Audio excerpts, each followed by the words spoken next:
Sou humano e, portanto, nada do que é humano me é estranho.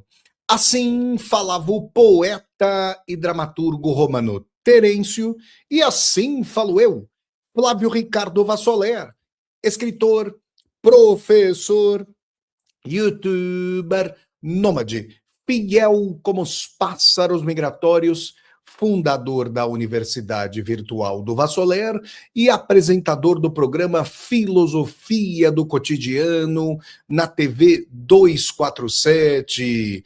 Muito boa noite, pessoal. Boa noite a todas, boa noite a todos vocês. Segunda-feira, 9 de fevereiro de 2026, aqui na cidade de Krosno, na Polônia, 22 horas e 30 minutos, e nós estamos aqui para mais uma aula ao vivo com o Vassoler. Taca a vinheta, produção!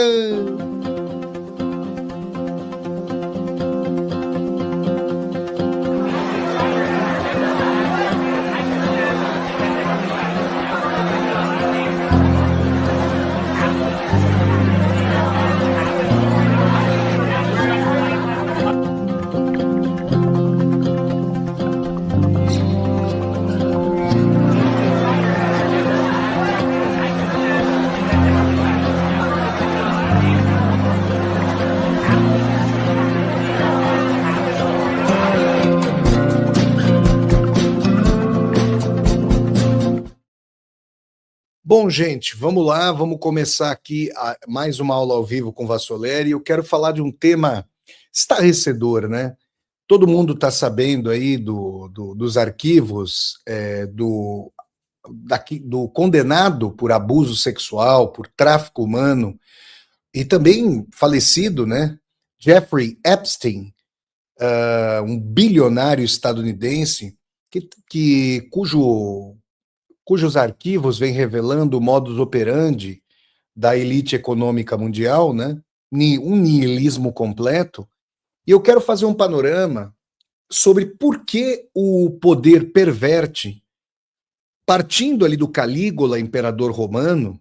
Eu vou citar situações do poder das quais eu tenho conhecimento: Calígula, Nero, o Dey Hussein, o filho do Saddam Hussein, o Lavrenti Beria, o sociopata, braço direito e esquerdo do Stalin na política de extermínio, né?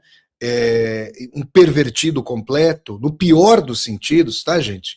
Porque existem dimensões de fantasias que envolvem consenso. Nós estamos falando aqui, obviamente que nos casos do Jeffrey Epstein, a última coisa que havia era consenso. Aquilo ali era um horror, né? Eram completos crimes.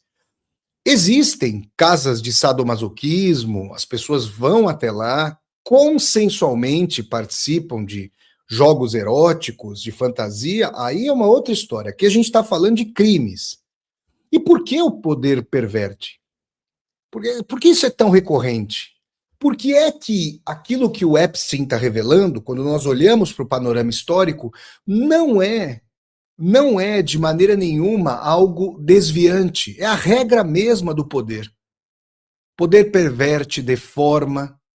O poder não deveria haver a experiência do sumo poder para nenhum ser humano. Mas, infelizmente, ela existe, ainda mais em sociedades com tanta concentração de poder político e econômico como a nossa, e, na verdade, ao longo da história. Vamos entender, então, com esse panorama, por que isso acontece. Antes de mais nada, eu quero pedir a todas e a todos vocês que deem aqui um like no vídeo, que curtam o vídeo, que disseminem esse vídeo pelas redes sociais, para que nós possamos dialogar com cada vez mais e mais pessoas. Aqui embaixo do vídeo tem a tecla Seja Membro, vocês podem se tornar membros humanistas do canal.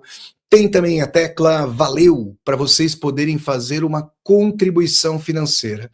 Está passando aqui ao pé do vídeo, no banner azul rotativo, a chave do Pix, para vocês poderem fazer um Pix aqui para o meu canal, Flávio Ricardo Vassoler. A chave do Pix é nomade.editora@gmail.com. Eu repito, nômade.editora@gmail.com. Quem estiver aqui no chat do YouTube pode mandar um super sticker, que é uma saudação paga, um super chat, que é uma pergunta paga. Eu vou agradecer muito a vocês. Acessem também o site www.universidadedovassoler.com.br. Pessoal, vamos lá. Eu preciso recorrer ao grande, eu não vou chamar só de grande psicanalista, ao grande realista, Dr. Sigmund Freud. O Freud falava que o mal-estar da cultura, da civilização, como vocês queiram, dizia respeito ao tolimento do desejo.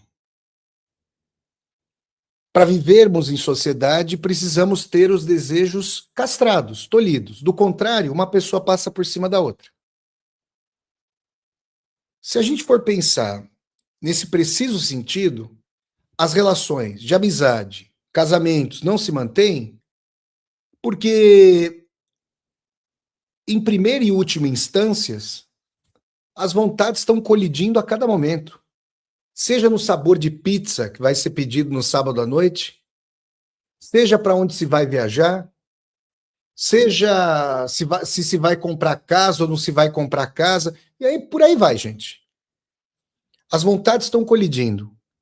Quando existe suma concórdia entre duas pessoas, o mesmo Freud diz o seguinte: quando duas pessoas concordam em tudo, uma está pensando por duas. Condiz com a experiência de vocês? Eu olho para o mundo e vejo precisamente por esse prisma freudiano. Percebem, não? Querem mais exemplos? Vamos pegar aqui exemplos concretíssimos da microhistória, para depois nós chegarmos aos líderes sociopáticos, mas que não caíram como meteoros de Marte.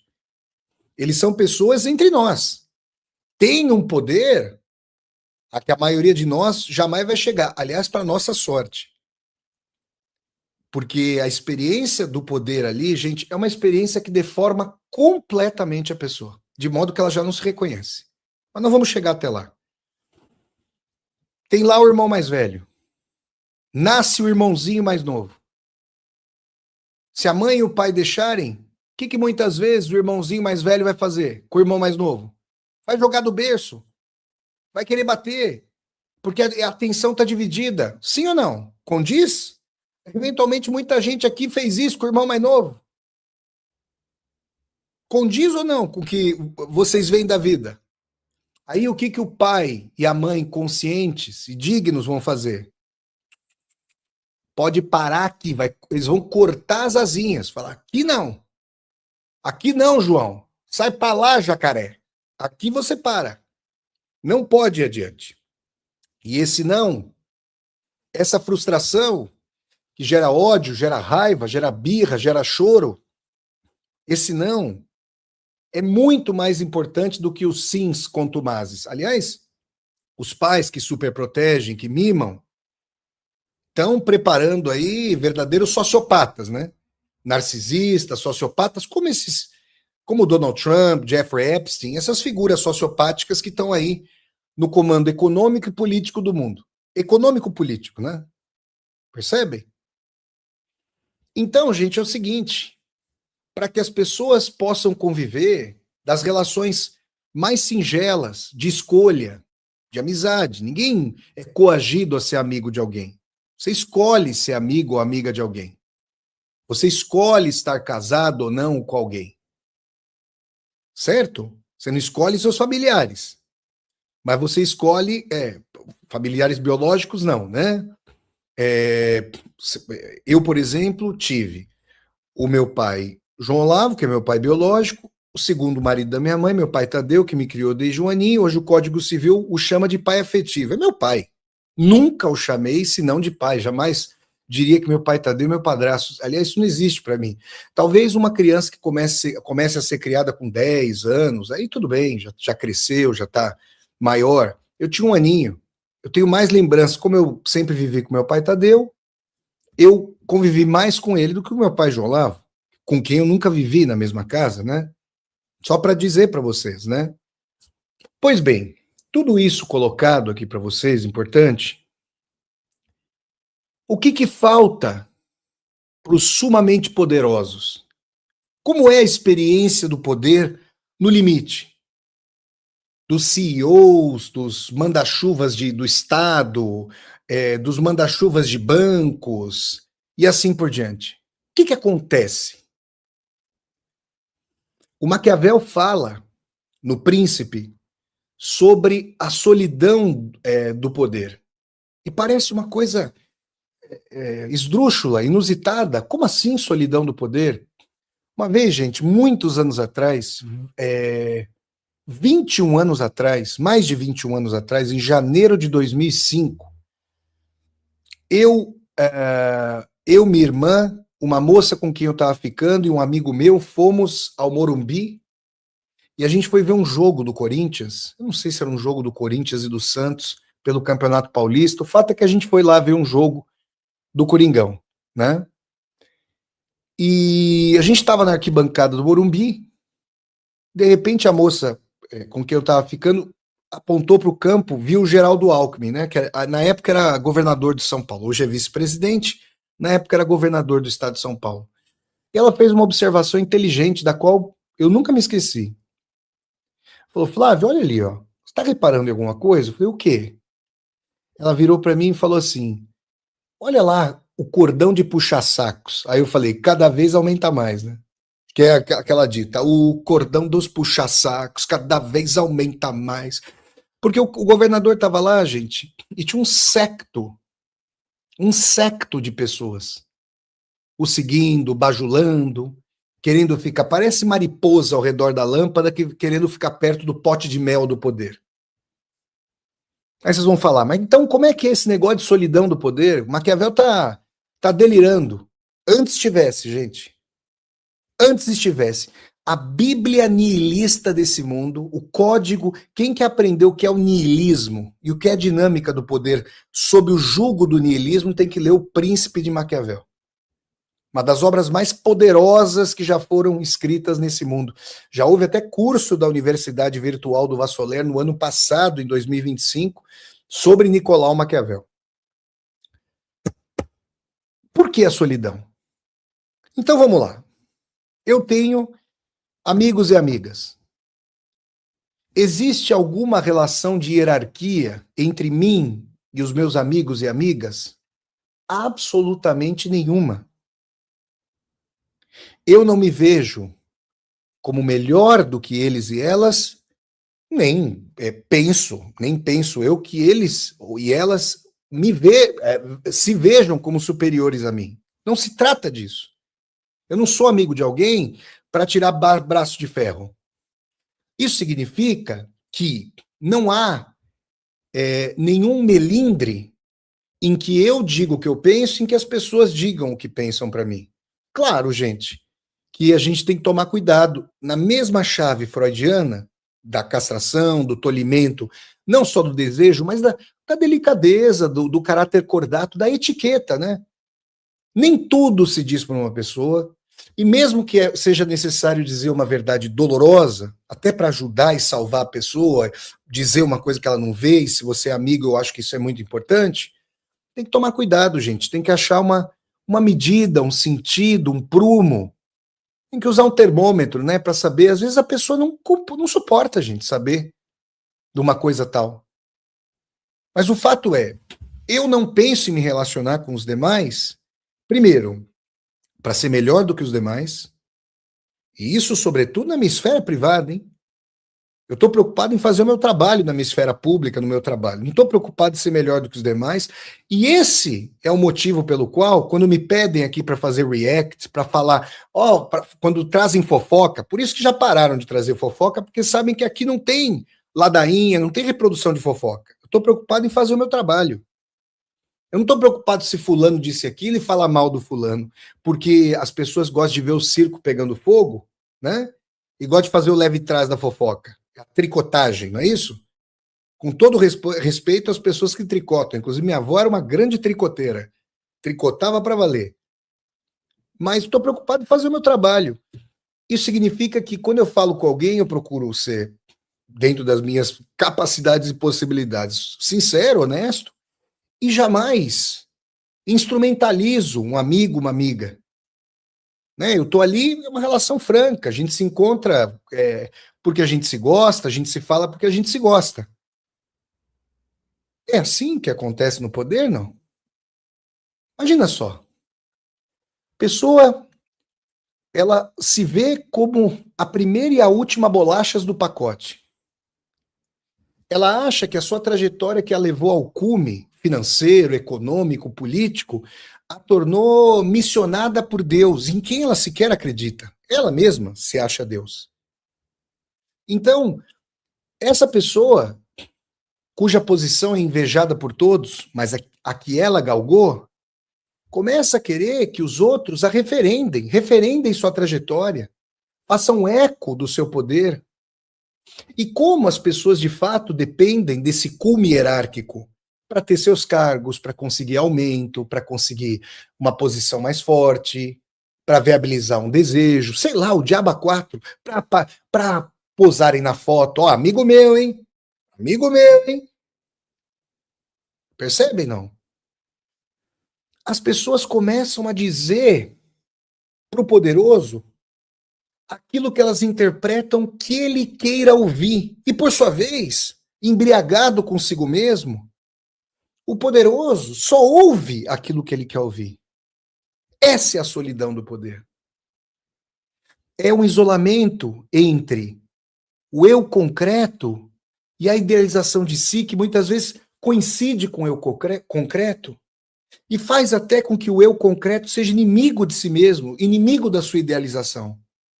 O Pelé, genialmente, falava de si mesmo na terceira pessoa. Incautos zombavam do Pelé por causa disso. Ignorantes fazendo isso. Deveriam entender a psicologia profunda do Pelé. Sabe por quê?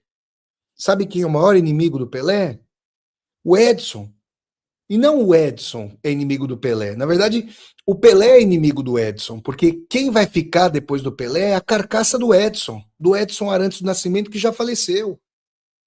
O Pelé viveu 70 e poucos anos, não, acho que talvez tenha chegado a mais de 80 anos, então se ele fez 86 anos, não, 84 anos, acho que ele morreu no final de 2022, 82 anos. Viveu mais de 80 anos, parou com 30 e poucos. Então foram 50 anos sendo Edson, 30 sendo Pelé. Ele precisava de uma saída de emergência em relação à divindade. Deixou de ser Deus, virou mortal. Grande Pelé, grande psicologia empírica, grande inteligência e sabedoria para superar a divindade e voltar a ser mortal. Mas não é isso que querem os poderosos. Não é isso. Ficam embriagados de si. E quando a gente percebe essa solidão do poder, ela é acompanhada da não castração ou da destruição da castração. O que é que pode um poderoso? Tudo. Tudo. A lei se aplica a mim. A lei se aplica a vocês. Nós somos mortais. Se eu fizer alguma coisa errada, o coturno do Estado pisa no meu pescoço como a lagarta de um tanque de guerra passa por cima de um graveto. Eu sou esmagado. Agora, anos atrás, foi apresentada aí, em mídia aberta, uma gravação de um político brasileiro riquíssimo e poderosíssimo, dizendo que ia levar mala de dinheiro para comprar não sei quem, que se não aceitasse, mandava matar. Vocês sabem de que eu estou falando? Não vou falar nomes, mas vocês sabem de que eu estou falando, não sabem? Aconteceu alguma coisa com esse político. Alguma coisa aconteceu com ele. Pesquisem, vejam se ele foi julgado, vejam se a farsa jato foi para cima dele. Não, nada. Absolutamente nada. Ele está por cima do bem e do mal. Da mesma forma que o Calígula, o Dey Hussein, o Beria, o Jeffrey Epstein, o Donald Trump fazem o que querem. O Vladimir Putin não vão responder por nada, vão fazer os outros responderem. E vou dizer mais, se eles caem do trono, aí sim, aí os opositores que tomam o poder, ou o poder ainda maior que o deles, digamos, do Império dos Estados Unidos, da mesma forma que o Saddam Hussein mandou matar de cima a baixo, depois ele foi enforcado a mando de um poder maior, dos próprios Estados Unidos, que utilizaram o Saddam Hussein primeiro contra o Irã e depois o descartaram como uma casca de banana, jogaram fora. Perceberam? E o que é, gente, a experiência de poder desejar tudo? Isso não existe para mim, felizmente. Quero ser uma pessoa digna, quero tentar ser, né? Com todas as contradições que eu tenho, que vocês têm, eu quero tentar ser uma pessoa digna, honesta, trabalhadora, dentro das minhas possibilidades e limitações. Mas o que é? Agora eu vou chamar vocês a usar a imaginação escatológica de vocês, levar o nosso pensamento às últimas consequências, entender o que é o desejo no limite. Não para nós. O que vocês querem? Vocês querem o quê? Provavelmente vocês querem pagar em dia o aluguel, pagar a prestação do carro, pagar as contas em dia, sobrar um dinheirinho a mais para fazer, de repente, uma viagem, para trocar de plano de saúde, sei lá, gente, estou imaginando aí, para poder comprar mais livro, o pessoal que me acompanha aqui para comprar um livro a mais, alguma coisa nesse sentido, tá? Nosso copo de cerveja, ele tá mais ou menos no meio, vai pegar aqui a classe média, e você quer um pouco a mais, não vai conseguir muito a mais. Você quer um pouco a mais.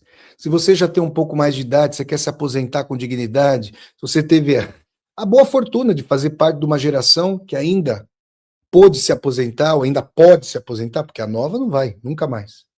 Acabou, né, gente? Um horror, né? Então, essa é a realidade da maioria da humanidade. Na verdade, a maioria da humanidade está lutando para sobreviver. Está pior do que isso. Aí não consegue fechar as contas jamais, aí está enforcado em dívidas. Agora, para a gente entender a dinâmica do superpoder, do niilismo, a gente tem que sair, então, da nossa condição. Tem que ir lá para cima, onde o ar é muito rarefeito e onde se pode fazer tudo. Onde Deus se torna, digamos, um escolar, um aluno do primeiro infantil, do pré-primário. E eles fazem o que quiserem. Absolutamente tudo. São eles que pisam na Constituição, são eles que sentam no trono, são eles que envergam o cetro, o gládio, cometem crimes e a estrutura obedece, não se contrapõe, busca privilégios, mas ao mesmo tempo podem escorregar, podem ser derrubados e a ciranda das cabeças guilhotinadas é visceral. Agora vejam, vamos lá, prestem atenção aqui. Uma pessoa média, sei lá, se o camarada é boa pinta, de repente as moças vão achar o cara bonitão, vão querer sair com o rapaz, na balada vão olhar pro rapaz e tudo mais. Vocês já viram o filme De Olhos Bem Fechados? Aliás, disse o Quentin Tarantino, procurem esse vídeo, disse o Quentin Tarantino que as festas do De Olhos Bem Fechados, do mestre estadunidense Stanley Kubrick, eram baseadas na festa do Jeffrey Epstein. Tá? Mansões em Nova York. Estado ali, ó. Do senhor Donald Trump, do senhor Jeffrey Epstein e assim por diante. Ali aquele nordeste dos Estados Unidos. Ali a gente não está falando só de um, sei lá, de um rapaz que é admirado pelas moças, que as moças acham bonitão, sei lá, boa pinta. Ali a gente está falando de camaradas poderosíssimos que fazem verdadeiros haréns e que transam com as mulheres mais deslumbrantes da face da terra, de todos os países e de todas as idades, inclusive cometendo crimes, como o Sr. Jeffrey Epstein é um pedófilo condenado pela Justiça dos Estados Unidos, que nós sabemos. Agora vamos entender. Eu sei que é abjeto, sei que é terrível, mas se a gente não faz esse exercício de alteridade, é a literatura que me leva a esse exercício, com Marquês de Sade, com Dostoiévski, com Nabokov, né? Esses autores que tiveram uma alteridade, não porque fizeram essas coisas, vamos parar com esse negócio, hein, gente, de ficar, se o autor projetou isso é porque fez. Mas que negócio chinfrim. Vamos sair do narcisismo dessa época limitada intelectualmente, imaginativamente, e vamos entender o poder da projeção artística, do entendimento da alteridade. Né? Pois bem, esses caras, esses magnatas, esses poderosos, já transaram com quem quiseram. Sei lá, quando meu pai Tadeu estava vivo, gente boa, corintiano, a gente, sei lá, tava vendo TV, aí meu pai falava, ó, essa moça é bonita, tal, não sei o quê. Meu pai falava, ô meu filho, já pensou se fosse sua namorada? Aí a gente dava risada, ih pai, não tem condições, não dá. É muito bonito, é muita areia pro meu caminhão, vamos dizer assim. Mas não pro caminhão desses magnatas. Vocês estão percebendo? Então, eu posso, sou um mortal, sou uma pessoa comum, eu posso achar, nossa, seria bacana se eu conseguisse ficar com essa moça. Mas não está ao meu alcance. Não vai acontecer. Então, diferentemente do mortal, de uma pessoa comum, agora a gente está falando de camaradas que, literalmente, Calígula, tiveram o harém do mundo a seus pés.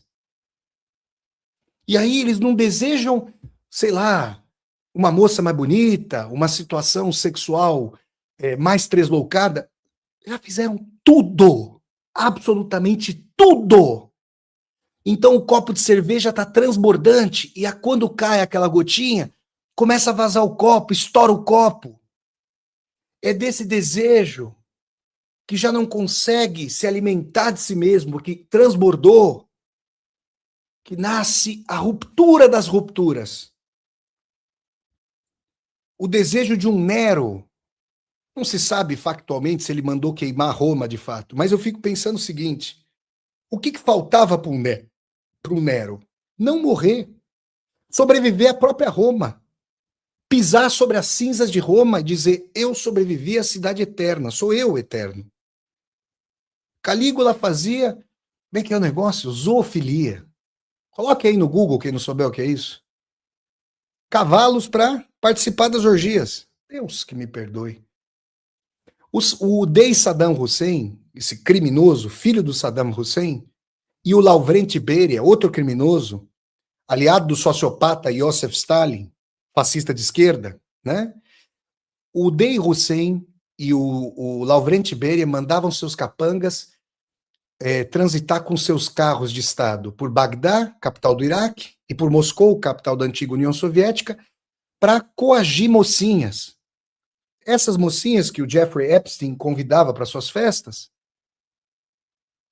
para participarem de orgias no palácio, nas camarilhas do poder. E aí delas, se não fosse, ameaçavam as famílias, que iam matar as famílias, o Beria ameaçava deportar para a Sibéria. Consta que o Beria teve centenas e centenas de filhos espalhados por orfanatos na União Soviética. Alguém refreia o poder desses caras? Alguém diz que eles não podem? Quem fala para eles que eles não podem? No filme O Dublê do Diabo, baseado na vida do Dei Hussein, o cara mata um cara com uma espada numa festa, o segurança do pai, diante de todo mundo. Vai acontecer o que para ele? Vai chamar a polícia? Ele é chefe da polícia. Vai chamar o exército? Ele é chefe do exército. O pai quase o mata depois que ele faz isso. Vocês estão percebendo? Então, quando a gente pega o pessoal, tem gente chocada, tem gente tresloucada, mas como é que pode uma coisa dessa? Gente, se talvez a pessoa não leu muito sobre história, se a pessoa não leu muita literatura de alto calibre, não leu muita história, e não olhou para o mundo Que história é essa de tantos CEOs, de tantos presidentes, diretores de grandes corporações, de Estado, tresloucados, muitas amantes, muitas orgias, essas maluquices, coisas terríveis,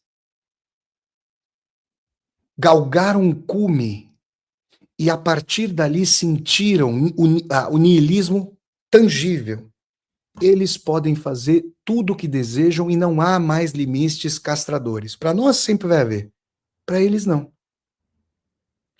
Dostoiévski usou essa mesma lógica para levar o Raskolnikov a matar 2 pessoas.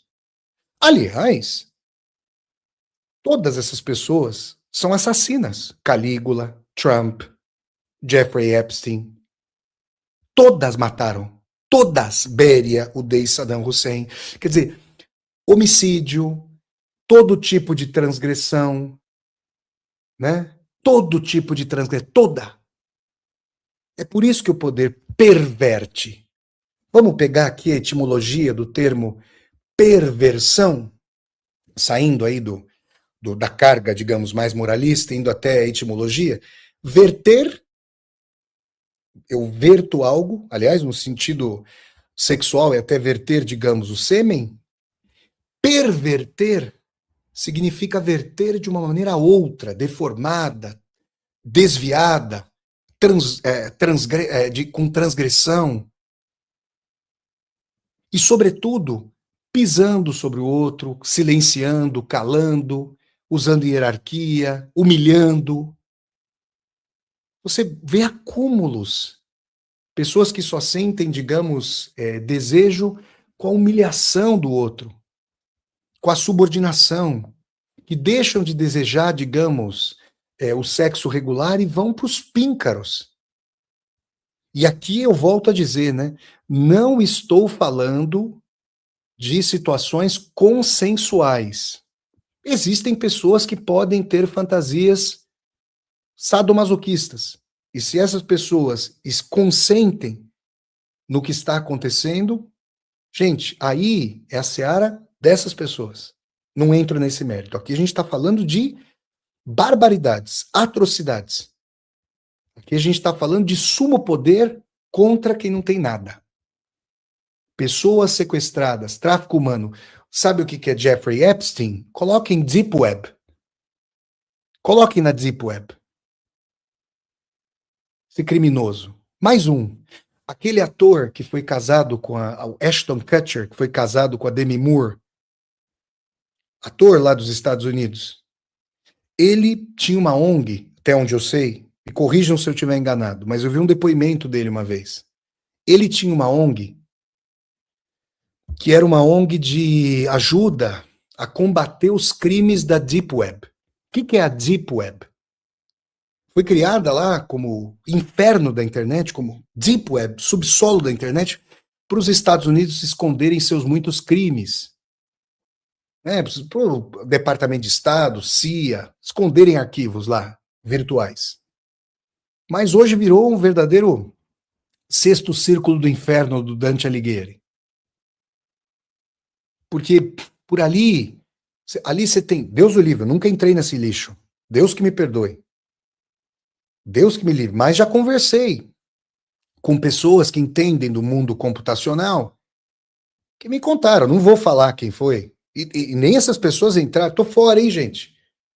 Não quero saber dessa história. Mas, gente, eu tô aqui para entender o ser humano. Entender o ser humano é ter abjeção, muitas vezes. Olha que história, olha que arco-íris que é a história humana, olha que sucessão de campos de lírios, campos elíseos, né? Coisa que não é, né, gente? Então, os caras me contaram. Venda de órgãos humanos. Filmes com estupros gravados e seguidos de morte e são vendidos e tem sociopata, tem criminoso, tem Calígula que compra. E por aí vai. Deus que me livre, gente. Deus que me perdoe. Percebe? É até uma coisa que vem do âmago evocar Deus, que é invocar um limite, né? Aliás, Dostoiévski já tinha dito, né? Se Deus não existe, tudo é permitido. Gente, eu vou pedir aqui para as pessoas não ficarem colocando palavrões aqui no chat, porque ninguém aqui está usando palavrões, tá? E não precisam, precisa usar caixa alta. Todo mundo vê aqui o comentário. Tá? Ninguém aqui está falando palavrão, gente. Vamos manter aí a compostura, né? Não é isso? A maioria mantém, obviamente. Algumas pessoas aí que acabam indo para onde ninguém está indo, né? Então, gente, é por isso que o poder perverte. Ninguém deveria ter a possibilidade de olhar para outra pessoa e falar: cale a boca, faça o que eu quero, eu tenho poder sobre a sua vida e sobre a sua morte, sobre se você vai ficar empregado ou não vai ficar empregado, né? Ninguém deveria ter esse poder. As pessoas deveríamos viver, ó, olha o futuro do pretérito, deveríamos viver com horizontalidade, deveríamos poder decidir por diálogo, todas as pessoas deveriam ter voz, deveriam se exprimir, não deveriam ser silenciadas. Ninguém deveria viver sob condições aviltantes, sem saneamento básico, sem esgoto, sem 3 refeições por dia, sem educação, sem saúde. Viver sob condições desse meio corporativo, que é a própria doença, a sociopatologia, viver sob pressão brutal. As pessoas deveriam, por suas capacidades e força de trabalho, deveriam ser recompensadas por isso, e não porque são amigas de fulano, beltrano e cicrano, não porque têm contatos, como esse Jeffrey Epstein, que fazia uma rede de contatos, que é uma rede de poder, né? Mas o mundo não é assim, gente. E esse futuro do pretérito não rege nada. Nada. Não é assim que o mundo é regido. Pode ser assim que muitas pessoas, pode ser por meio desses princípios que muitas pessoas tentamos viver, tá? Eu aprendi com as pessoas mais dignas que eu conheci nessa vida, e eu imagino que a maioria de vocês também teve pai e mãe digníssimos, como os meus. Eu aprendi que você estuda, aí você planta e você vai colher com o seu trabalho. Aprendi a não querer o que é das outras pessoas, a não ser o que é meu. Aliás, o que eu faço aqui. Aprendi isso com a minha avó Antônia, com meu pai João Olavo, com meu pai Tadeu e com a minha mãe Marineusa. Foram essas pessoas que me educaram. E os pais de vocês, os ancestrais de vocês que educaram. Não ouvi deles que se eu não fosse milionário, eu não seria ninguém. Não ouvi deles que eu deveria olhar para uma moça sabendo o que o pai dela ou a mãe dela fazem, se é rica ou se... Nunca ouvi isso. Sempre ouvi assim, você vai buscar uma pessoa que é trabalhadora, que estuda, que está lutando por uma vida digna, como você está aprendendo a fazer. Foi isso que eu ouvi. E, sobretudo, consulta aí o seu coração, o seu sentimento. Mas isso não rege o mundo, gente.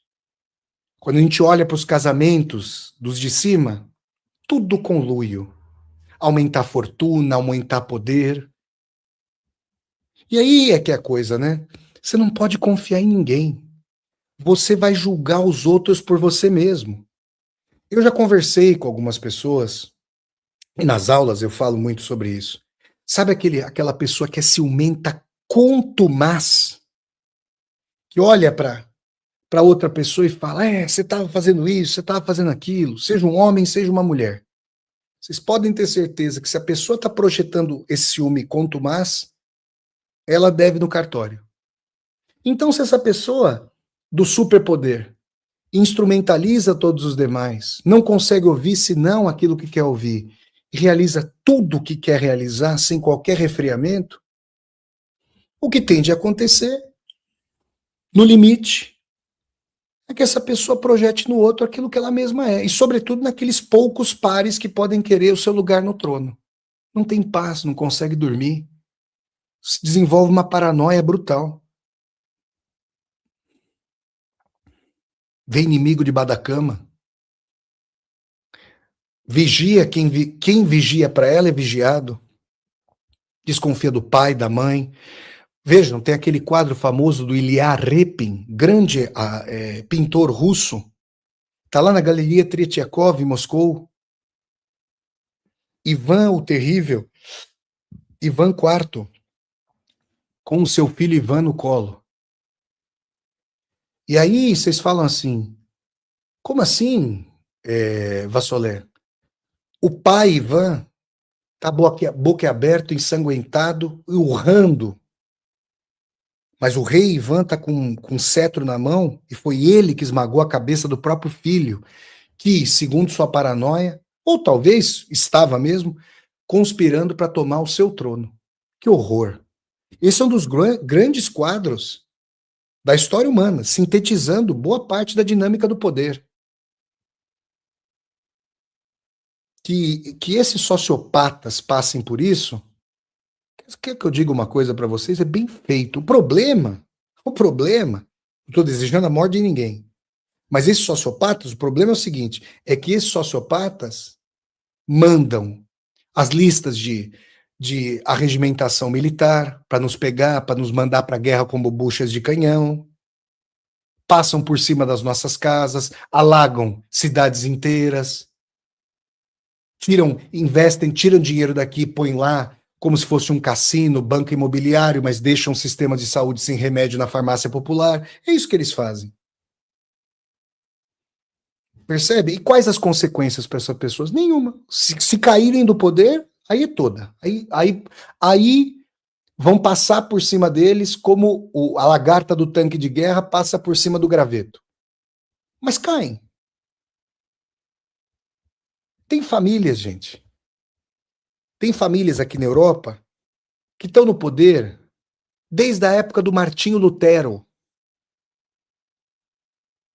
Essa ilusão de mobilidade social melhorou com a modernidade do capitalismo, foi o socialismo que arrancou um pouco de concessão, muito importante para a classe trabalhadora, mas está tudo agora sendo refogado. Estão pegando todos os anéis de volta. Estão pulverizando a classe trabalhadora, a chamando de empreendedora. O cara está numa draga desgraçada, 16, 18 horas por dia. Não, vamos lá, 1 leão por dia. O cara está numa draga. Aí acha que cobrar imposto da empresa vai contra o seu interesse, porque o dia que ele for do tamanho da Uber, ele não... É inacreditável.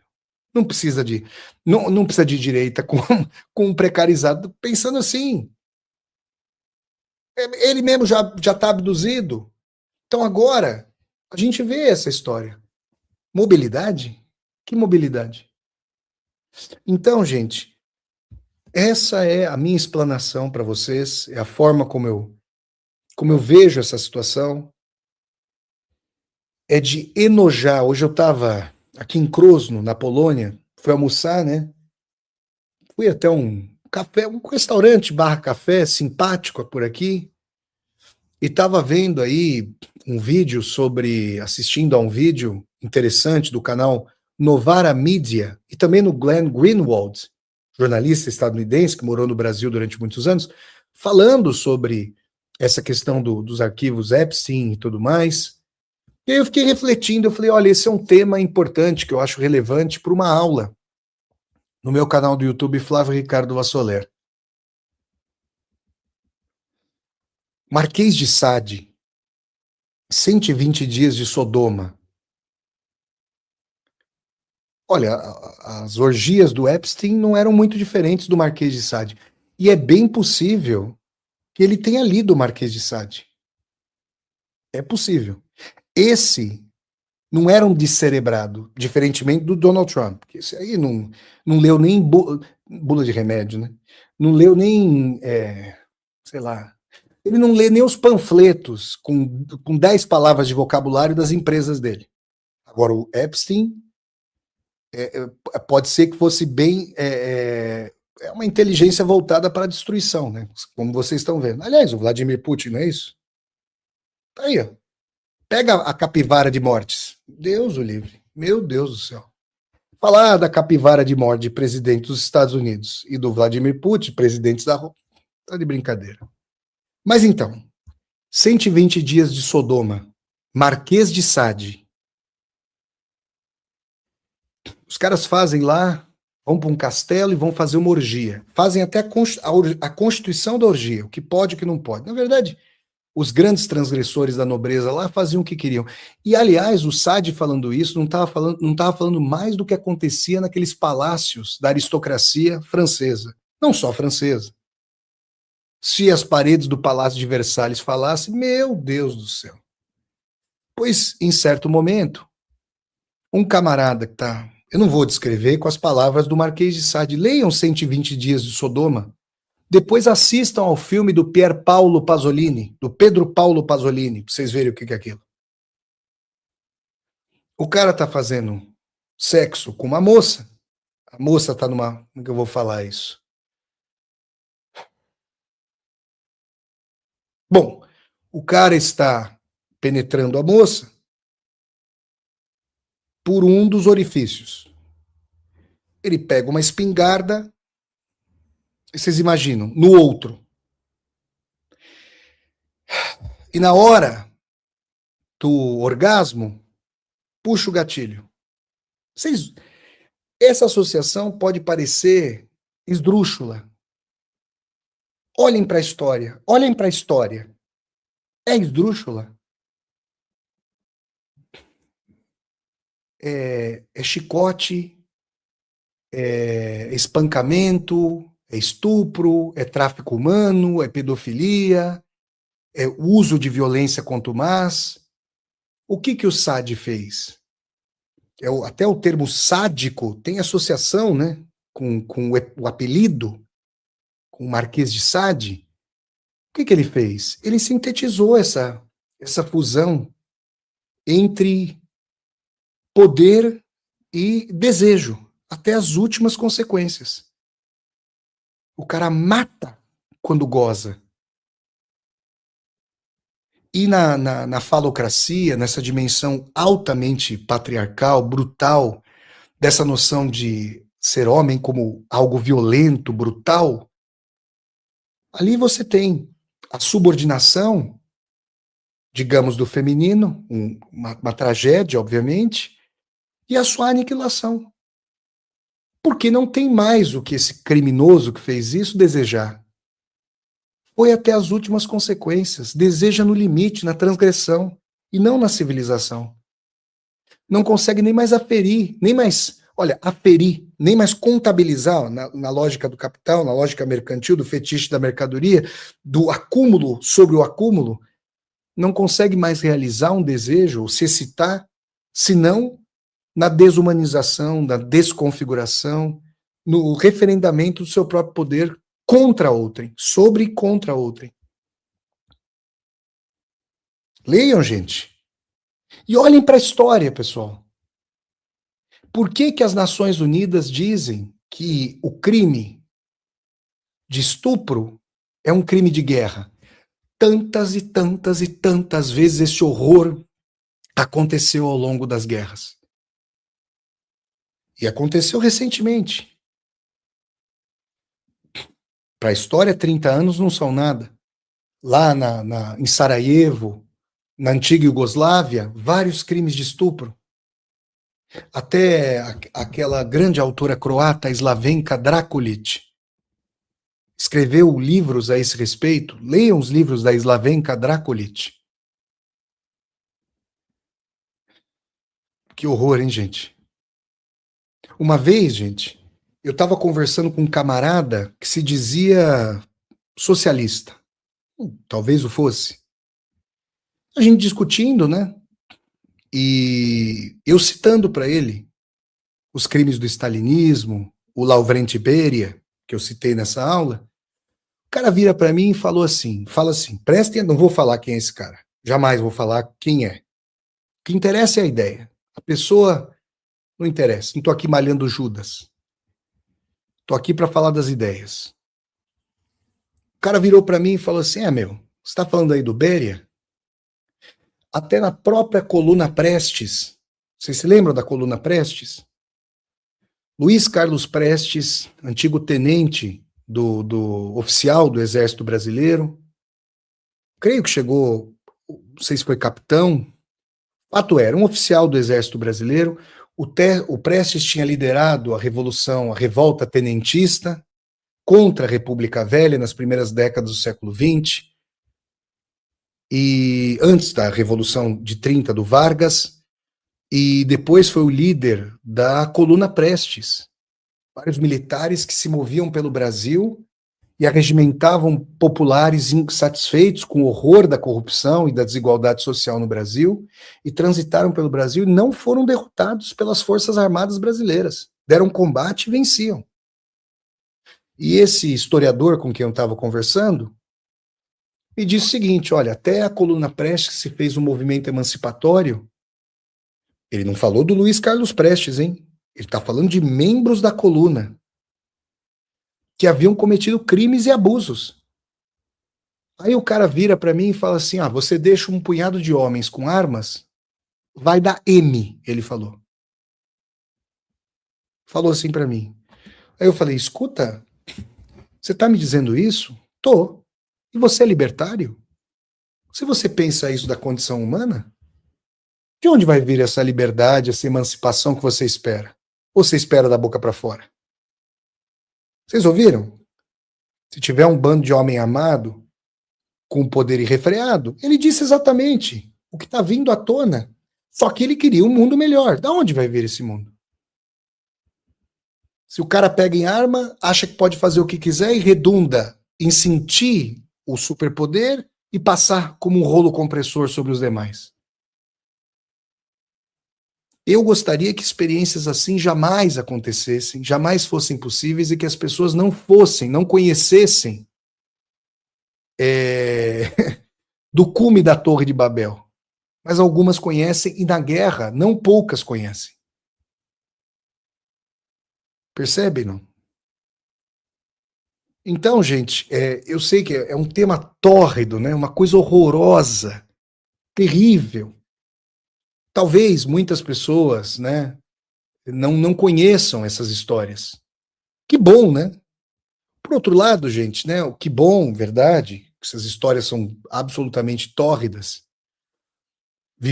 Tá perto disso, Deus que me livre. Agora, gente, é isso que manda no mundo. Quem comanda o mundo faz isso.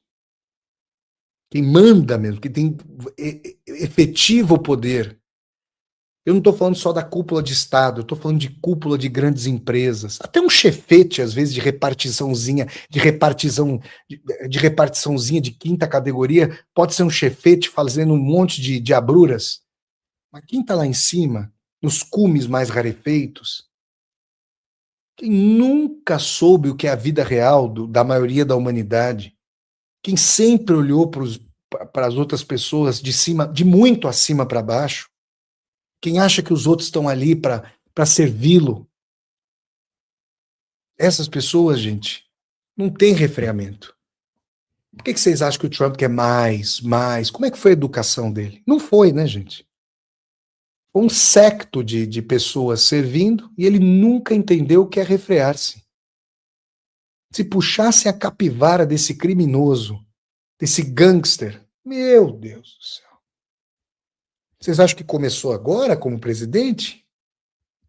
Imagina o que ele fez, ele que é empreiteiro lá em Nova York, quanto de gentrificação ele contratou para fazer especulação imobiliária, ganhar dinheiro em cima disso.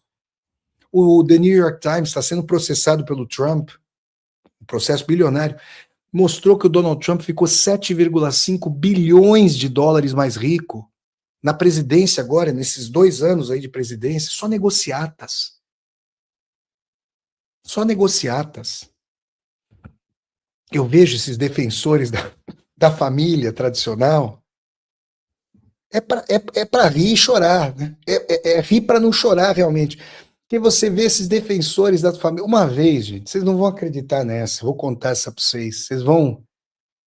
Eu estava voltando de Santiago de Compostela, morava lá em Braga, no norte de Portugal. Peguei um ônibus lá de Santiago de Compostela, na Espanha, para descer até Braga, ao norte de Portugal. 2 horas e meia de ônibus, rapidinho. Aí se sentou do meu lado um senhor, tá com a Bíblia na mão, e eu lendo um livro sobre inteligência artificial da Susan Schneider, super interessante o livro. E o senhor me viu lendo, ficou curioso, começou a conversar comigo. E a gente lá, tal. E de repente, papo vai, papo vem, inteligência artificial, era um senhor religioso. O senhor vira para mim e fala: não, mas tem alguém que vai nos salvar desse malefício do domínio aí da inteligência artificial querendo ser Deus. Eu falei: pois é, quem? Donald Trump. O senhor me falou. Ah, meu Deus do céu, né? Parecem pessoas que a gente conhece no Brasil, né? Que dizem respeitar Jesus Cristo e votam na extrema direita, né? Que coisa triste, né, gente? E aí o senhor me falando que o Trump era o escolhido de Deus e tudo mais. Eu falei: meu Deus do céu. E aí, né, gente? O que você vai falar para a pessoa estar abduzida dessa forma? Mas como ele falava com efusividade, com a Bíblia na mão do Donald Trump, né? Vamos dizer assim, a centelha da discórdia benéfica surgiu para mim. Eu falei: escuta, meu amigo, quer dizer que o Donald Trump, para o senhor, é um homem religioso e um defensor da família cristã? Aí ele falou: não, com certeza. Ah, gente, eu peguei lá o celular, coloquei no Google ali o concurso das coelhinhas da Playboy, que o Donald Trump organizava. Não mostrei, né? Não vou mostrar para o senhor lá, mas eu falei: meu senhor, não mostrei as fotos. Peguei a notícia, só coloquei a manchete para ele. Como é que o senhor me explica isso, então? E a esposa dele ali do lado. O senhor ficou roxo, a esposa ficou, sei lá, roxa também. É demais, né? Sei o que é, coitado, é incauto, é ignorância, fanatismo, obviamente, né? Então, usa. Vocês vão falar: nossa, mas o cara, para ele, nada é sagrado? Nada. Na verdade, como Dostoiévski mostra ali no Se Deus não existe, tudo é permitido. O que é a verdade? Ele. A verdade é o poder, é a lógica do mais forte, é aquilo que eu mando os outros fazerem. Tem verdade. Vai ser mais verdadeiro do que eu quem tiver mais força do que eu, pura e simplesmente. Não existe nenhum absoluto, nenhum valor, nada. O que o poderoso quer é que é verdadeiro contra os demais e a favor dele. Então, se ele puder instrumentalizar as crenças que ele reputa imbecis das massas a seu favor, o Putin não diz que é cristão ortodoxo? O Putin entendeu com muita argúcia que o vácuo deixado pelo socialismo estava gerando um caos e proto-guerra civil. Arrebanha o povo aí com. Pega os preconceitos populares odiosos, a, a LGBTfobia, a misoginia, o ultranacionalismo, a xenofobia, e faz o Estado alçar esses preconceitos, a noção de valor de defesa da civilização cristã contra a barbárie ocidental. Vocês acham que ele acredita nisso? Olha que ele procura, olha que o povão gosta de ver ali e acredita. Ele acredita em si mesmo. Ele gosta de si mesmo. Gosta de viver naqueles palácios, no poder, né? Disso que ele gosta. E Silvio Berlusconi, olha quem ia para as festas do Jeffrey Epstein. Silvio Berlusconi passou a mão no telefone. Inacreditável que eu vou falar para vocês agora. E essa do Silvio Berlusconi foi até branda, hein? Foi até branda.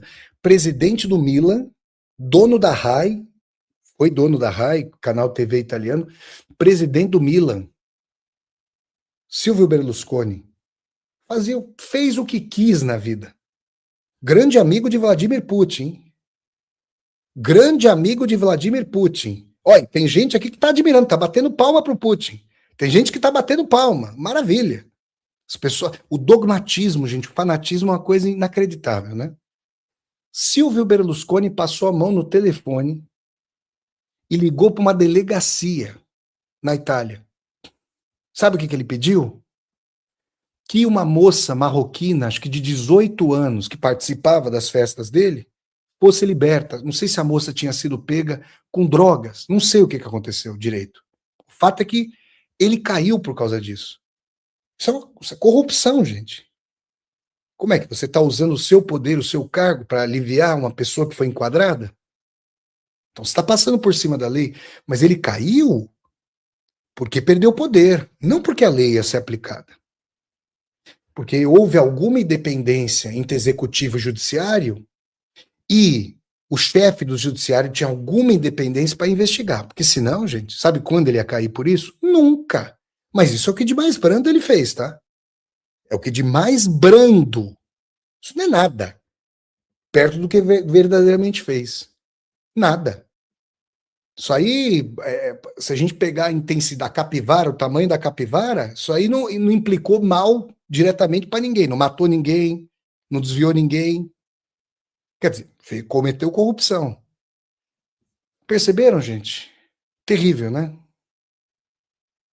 Terrível. E o que as massas fazem? Agora a gente foi de cima para baixo, agora vamos de baixo para cima. Por que que as pessoas aplaudem esses sociopatas? Porque invejam ou porque queriam provar um pouquinho disso. A maioria não consegue, não conseguiria. A maioria se esfacelaria. Pode parecer aí, não, casamento tá cheio de traição, é cambalacho para cá, é cambalacho para lá. Deixa eu falar uma coisa para vocês na esteira dessa aula. As traições que acontecem muito nos casamentos, quando a gente olha para a dinâmica dos casamentos, a traição não é nem traição, é a decorrência mesma da dinâmica dos casamentos, que são horríveis, na sua maioria.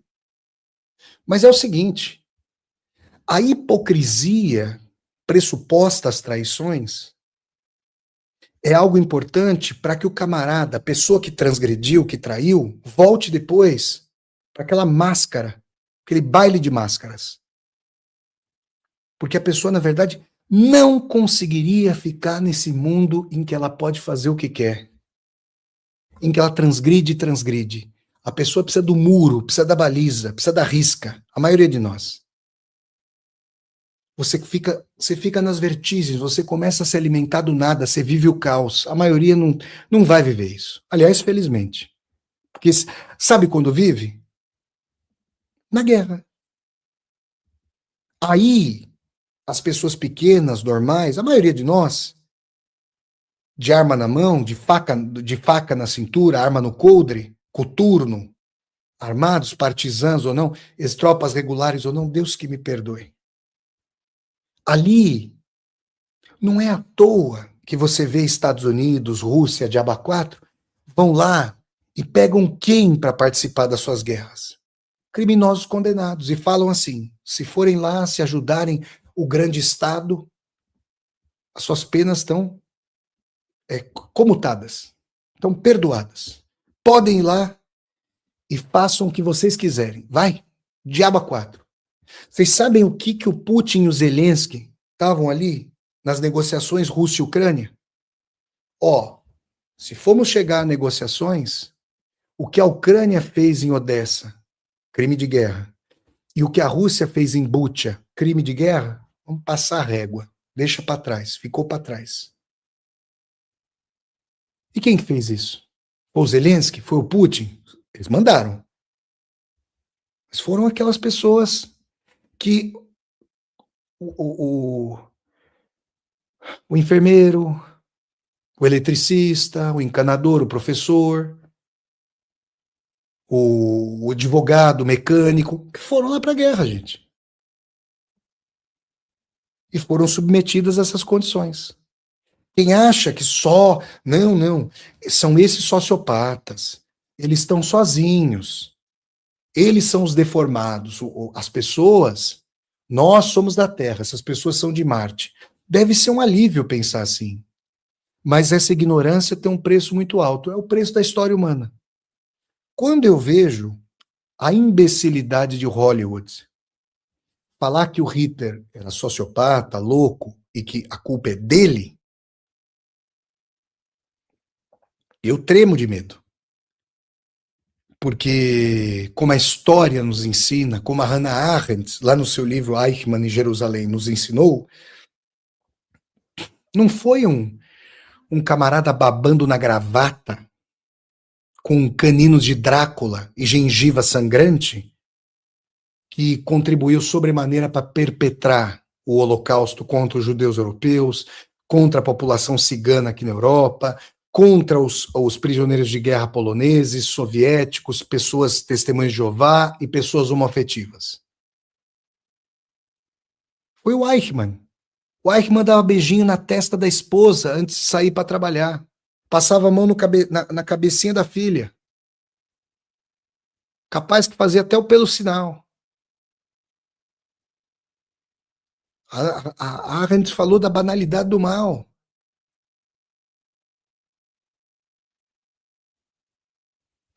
Na pandemia, teve o sociopata nazifascista à frente do Brasil, falou que era Covid-19, era gripezinha. Falou que não era coveira em face das mortes. Quem votou nele? Endossa isso. Porque viu. Porque viu. Endossa isso. Essas pessoas são eichmannianas, nazistas. Porque quem endossa, quem fala que eu não sou coveiro perante oficialmente 700 mil mortes, vamos pegar o número de mortes efetivo. Deus que me livre. Eu confio nos profissionais do Sistema Único de Saúde. Vocês confiam nos chefes dos profissionais, que são os políticos? Ainda mais da extrema-direita querendo encobrir? Vocês confiam? Claro que não. Bom, quem confia é incauto. Ou é endossador ou é incauto. Tá aí, gente. Então, seria até fácil. Ó, o Hitler é um sociopata, e é mesmo, então isola esse sociopata. Mas e aí, você faz o que com sociopatinhas? Você faz o que com o discurso da servidão voluntária? Com a correia de extensão de cima a baixo? Quem acha que, não, o nazismo começa lá em Auschwitz, em Majdanek, Vassoler, você teve recentemente lá em Majdanek, a 3 quilômetros de Lublin, aqui na Polônia. Não, começa lá. Começa lá. Assistam ao filme A Fita Branca, do Michael Haneke, e vão ver o nazismo nascendo na mesa da cozinha. Vão ver o que o pai faz com o filho, que está tentando descobrir sua sexualidade. Vejam lá, vejam nesse filme. É ali que começa. Leiam Wilhelm Reich, A Psicologia de Massas do Fascismo. Leiam. Psicologia do Eu e Análise das Massas, do Freud. Tá aí, gente. Para vocês, né? Então, e uma vez, só para contar isso aqui para vocês. Uma vez eu tinha uma amiga que estudava justamente o Marquês de Sade. Olha só. E aí essa amiga estava falando para mim o seguinte, não vou falar o nome dela também. Ela falou para mim o seguinte, então, ô Flávio, é o seguinte, o Sade está falando da ordem do irrealizável. Porque as coisas ali são da ordem do irrealizável. Falei, é mesmo? São da ordem do irrealizável? Falei, e o que você diria se na Revolução Cultural Chinesa o Estado mandasse a conta da bala que matou o filho de uma senhora para a própria mãe? Porque se ele foi morto pelo Estado, que tem a verdade, pela Revolução Emancipatória, é a mãe que tem que pagar a conta da bala e não a sociedade chinesa. Vocês já imaginaram uma coisa dessa? Isso não é da ordem do irrealizável? Já foi como aconteceu. Na época do stalinismo, se o filho não abjurasse o pai e a mãe, abjurasse o pai e a mãe, condenados pelo Código Penal stalinista como inimigos do povo, ele não ia trabalhar com nada, ele não ia poder fazer escola, faculdade, nada. Filhos eram levados a abjurar seus pais. Que é isso? É irrealizável? Onde começa essa maldade? Onde é lá na Câmara de Gás? É lá no Gulag? É lá em Hiroshima e Nagasaki?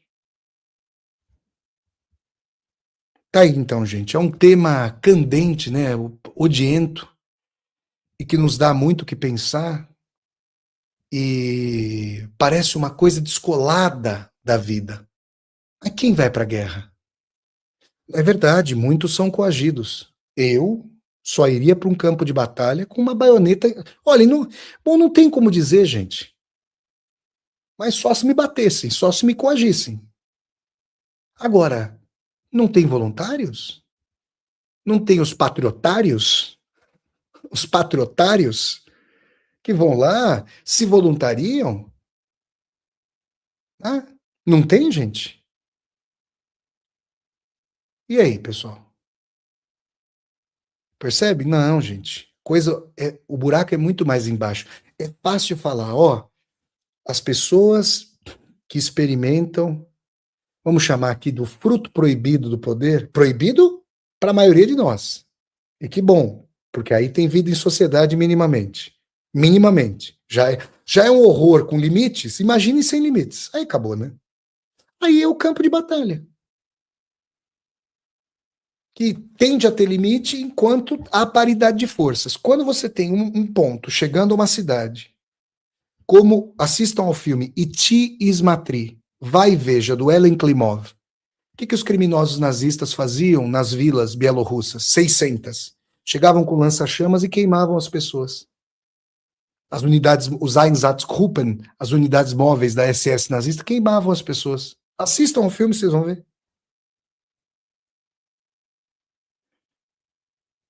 E aí, depois você faz o quê que você participou do negócio desse?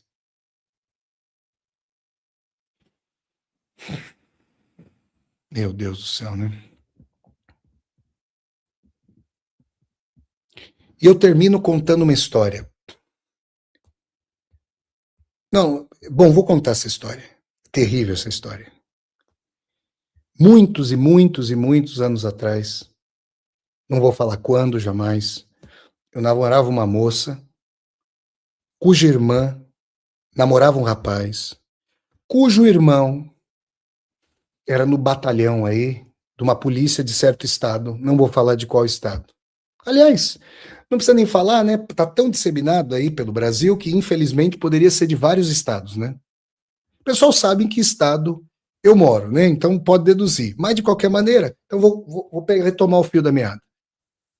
Muitos anos atrás, eu namorava uma moça cuja irmã namorava um rapaz cujo irmão, perceberam aí? Trabalhava num batalhão de uma polícia estadual. Aliás, polícia estadual é pleonasmo no Brasil. As polícias são fora a Polícia Federal e as guardas municipais, as polícias são do âmbito estadual no Brasil. Assim determina a Constituição, a que nós temos que obedecer e aqui os manda-chuvas passam por cima, e sobre a qual os manda-chuvas passam por cima.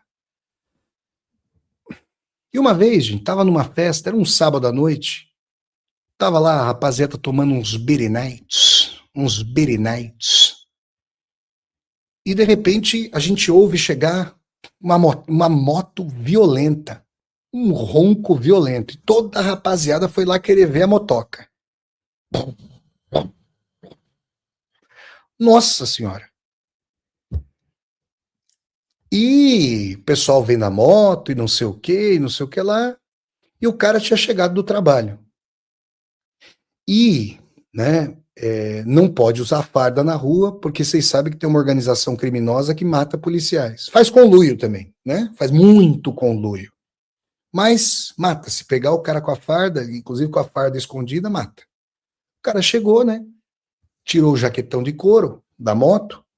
Aí começou a descontrair, já tinha trabalhado.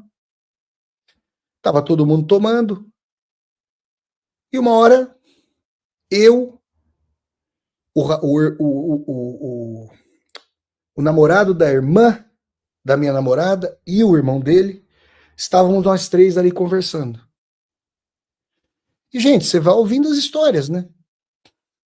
E você ouve e você vai aprendendo sobre a condição humana e sobre a história humana. E o que eu estava ouvindo? Eu tinha visto, na carenagem da moto, eu contei, ó.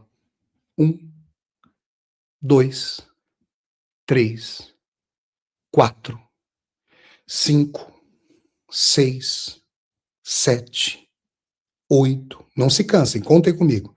9, 10, 11, 12, 13 riscos. 13 risquinhos na carenagem. Eu achei aquilo estranho. Se fosse um risco só, o cara bateu aí na tua moto. Mas paralelos?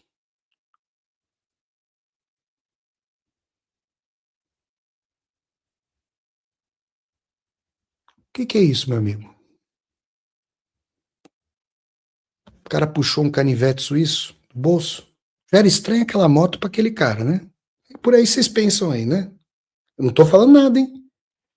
Quem pensou aí, pensou por conta própria, tá? Já aquela motoca lá com o camarada ganha para isso, aí vocês pensam por aí. Ele tirou um canivete suíço do bolso e fez o 14º, naquele momento ali. Falou, meu amigo, quando é pela primeira vez, ele não deu nome aos bois. Não sei se vocês estão me entendendo, não? Vocês estão entendendo o que eu estou dizendo, não? Quando é pela primeira vez, você não dorme. Você fica com um pesadelo, insônia. Depois fica até recreativo. Aí usou, né? Os jargões. Os nazistas de outrora usavam jargões para desumanizar, por exemplo, os judeus europeus e cometer os seus crimes atrozes. A polícia muitas vezes usa os jargões para desumanizar essas pessoas e então torná-las corpos a serem abatidos. Parece que tem um secretário de segurança pública em São Paulo. Procurei. Que foi investigado por 16 homicídios, é isso? Confere, produção. Confere. E parece que o coronel Biratã, que esteve à frente do massacre do Carandiru, na verdade, acima dele tinha o governador do estado de São Paulo naquela época, né? Então, o coronel, vocês se lembram do massacre do Carandiru? São as antecâmaras do nazifascismo brasileiro, do bolsonarismo, da bancada da bala e tudo mais. Pois bem, se candidatou a deputado estadual, Coronel Biratã. Os 2 primeiros dígitos eram os números os números do partido dele, pelo qual ele se candidatou. Procurem na internet, vocês vão ver tudo. E os 3 últimos? E os 3 últimos? É a mesma coisa que fazer aquela arminha. Era o número de mortes no Carandiru. Mas, de fato, é só o Hitler que é doente, gente. É só o Epstein que é doente. Não tem pessoa que dá beijinho na cabeça do filho, que embrulha a maçã para a filhinha e para o filhinho levarem de colocarem na lancheira para comer no recreio, né? Não tem, né, gente? Só cidadão de bem, né? Cidadão de bem e cidadão de bens, né, gente? Perceberam ou não? Nossa Senhora da Aparecida, depois de dar uma aula dessa, tem que colocar até um sal grosso aqui, gente. Para dar uma tirada desse. Maria. Nossa Senhora. É fácil, né, gente, alienar o mal só para os manda-chuvas. Se fosse assim, tava fácil, né? Era só substituir quem manda e o ser humano tava lisinho, lisinho, não é isso? Tava redondo. Mas gente, mas não é assim, né?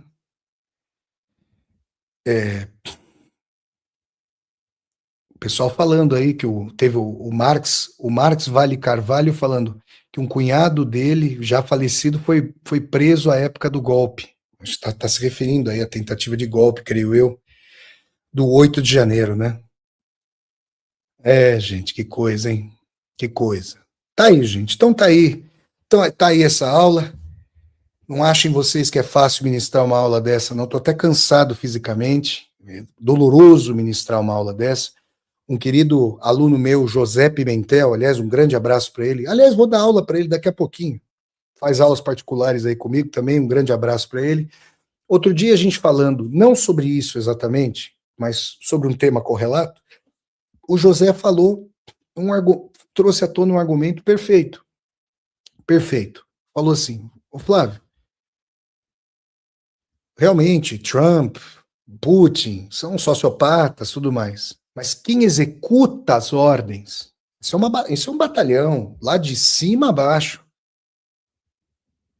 Essas são pessoas coagidas, mas que abduzidas, gostam do poder, serem engrenagens desse horror. Isso chega até nós, gente. Isso vai lá de cima e chega até nós. Ah, não, Vassoler, eu sou exímio, eu sou completamente imune a isso. Aham, eu sei. Eu sei. Assistam ao filme Um Homem Bom, do filho do Celso Amorim, o Paulo Amorim. Assistam a esse filme, Um Homem Bom. Depois vocês falam comigo. Vocês coloquem aqui no comentário. Vassoler, eu assisti ao filme Um Homem Bom, sobre o qual você falou lá naquela tua aula. Tá bom, gente? Então peço aqui para vocês darem um like no vídeo, curtam o vídeo, disseminem esse vídeo pelas redes sociais para que nós possamos dialogar com cada vez mais e mais pessoas. Aqui embaixo do vídeo tem a tecla Seja Membro, vocês podem se tornar membros humanistas do canal. Tem também a tecla Valeu, para vocês poderem fazer uma contribuição financeira. Tá passando aqui ao pé do vídeo, no banner azul rotativo, a chave do Pix, para vocês poderem fazer um Pix aqui para o meu canal Flávio Ricardo Vassoler. A chave do Pix é nomade.editora@gmail.com. Eu repito, nomade.editora@gmail.com. Se inscrevam aqui no canal e toquem a sinetinha para vocês poderem receber as notificações. E acessem também o site www.universidadedovassoler.com.br. O pessoal tá pedindo, fala, ô Vassoler, essa live vai ficar disponível? Gente, tá aberta aqui no canal, tá disponível sempre. Essa aula aqui tá na playlist Aulas ao Vivo com Vassoler, tá bom? Finda mais uma aula com Vassoler. Taca a vinheta, produção.